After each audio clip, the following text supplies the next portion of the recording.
आप सभी को राधे राधे। तुलसी मैया की जय। आज हम कार्तिक महात्म्य के 13वें अध्याय की कथा करेंगे।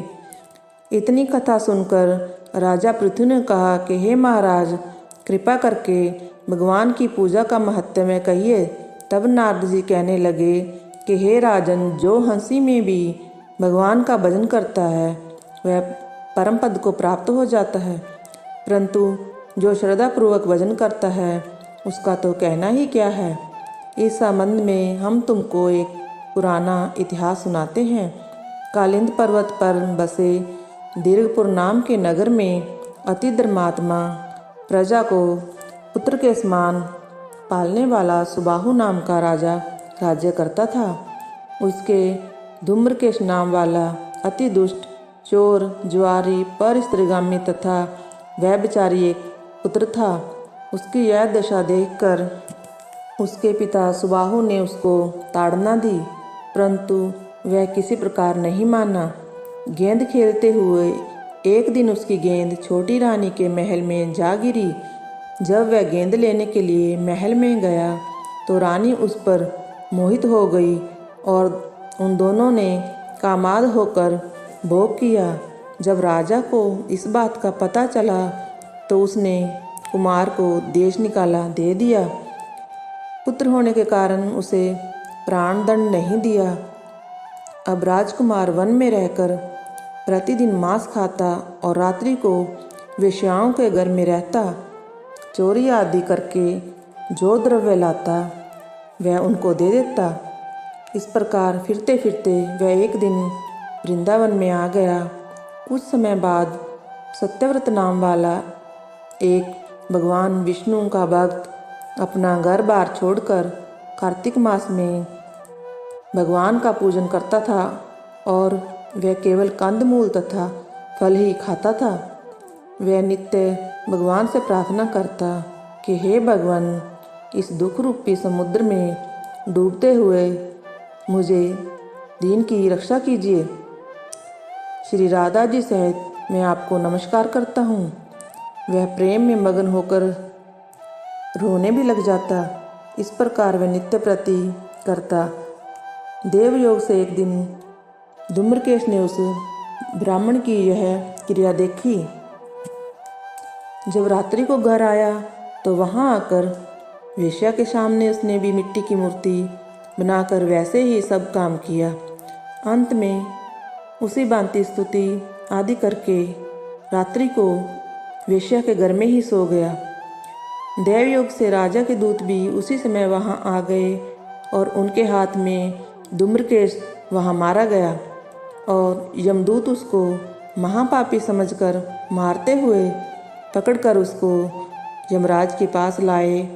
उसको देखते ही यमराज खड़े हो गए तथा उसको पाद्य अर्घ्य आदि प्रदान किया। फिर अपने दूतों से कहा कि तुमको धिक्कार है।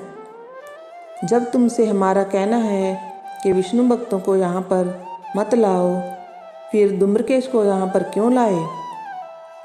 उसने चाहे हास्य से ही कार्तिक मास का व्रत वृंदावन धाम में किया है, मगर फिर भी यह बैकुंठ में जाने के योग्य है। यमराज फिर धूम्रकेश से बोले कि भगवान की भक्ति 9 प्रकार की है। उनकी कथा सुनने से राजा परीक्षित, कीर्तन से सुखदेव, स्मरण से प्रहलाद, पाद सेवा से लक्ष्मी, पूजा से पृथु, वंदना से अक्रूर, दास भाव से सुग्रीव, मित्र भाव से अर्जुन, आत्म निवेदन से राजा बलि, जिस प्रकार परम पद को प्राप्त हुए हैं उसी प्रकार तुमने भी चाहे हास्य से ही भगवान की पूजा की, मगर फिर भी तुम स्वर्ग के अधिकारी हो।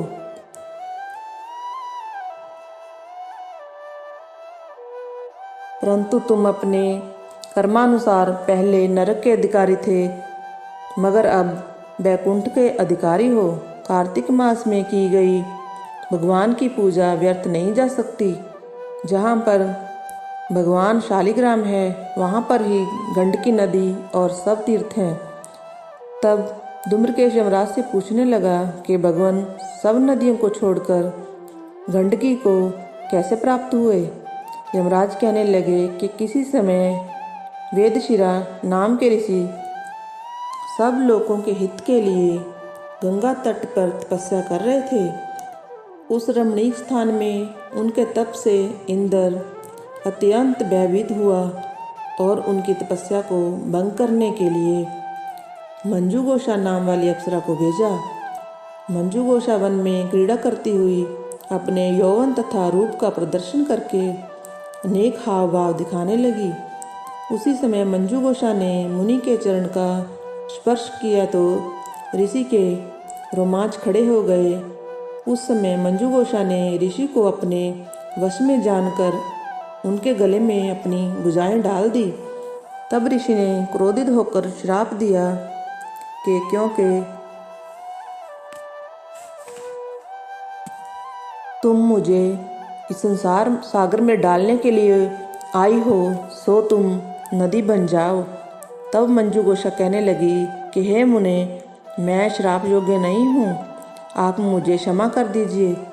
तब मुनि कहने लगे कि जिस समय विष्णु वृंदा के श्राप वश शिलारूप होकर तुझ में स्थित होंगे, तब तुम भगवान को धारण करने वाली होगी।